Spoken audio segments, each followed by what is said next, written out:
I've got something really cool to share with y'all, okay? You ready? So Odell shared this with me. He said that they had a special fireside for all the language missionaries, and this brother started talking about the gift of tongues, and he said he was in Russia, and he said the Lord knew that he needed to send me far enough away so that I wouldn't be able to walk back home, because he said he was so hard for him to learn the Russian language. He couldn't speak it very well at the time, and I think either stake president or something asked him in stake conference to share his testimony, and all he could really say was like, I believe, I know it's true, and that's all he could really do, and he felt like a failure. Then that evening he gets a message from the zone leaders, and they said, hey, sister so-and-so wants you to baptize her. And she's like, well, I'm not teaching a sister so-and-so. I think you have the wrong number. It's another set of elders. And the zone leader said, no, it's the sisters are teaching her, and she's been on the fence about being baptized, but she heard your testimony and felt the Spirit and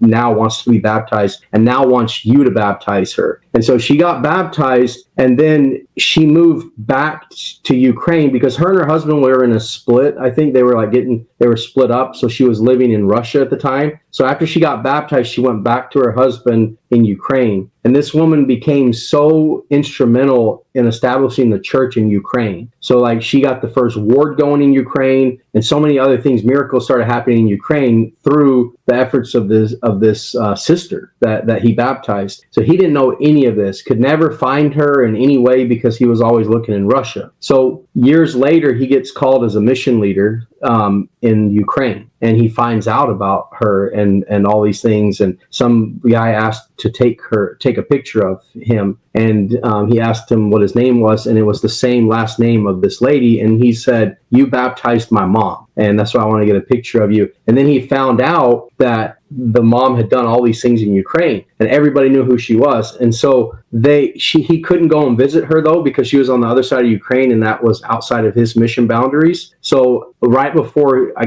think it was right before he went home, the mission boundaries were realigned, and her ward or her stake was now inside of his mission boundaries. So he went to a stake conference and explained everything shared the experience that I was sharing with you. And then he said, and that's the sister right there. And he pointed to her. So they were able to meet up. But isn't that amazing? Like, he had no idea that this had happened. And all these miracles were taking place because he decided that even though he didn't have too much confidence, he still was obedient, shared his testimony in Russian, and the lady's heart was touched. And I believe, the Lord, if you're not going to step up, then he will use somebody else. But that's an awesome experience that he stepped up. The Lord was able to use his testimony to touch that lady's heart, who was very instrumental in getting the restored gospel throughout Ukraine. What a cool experience.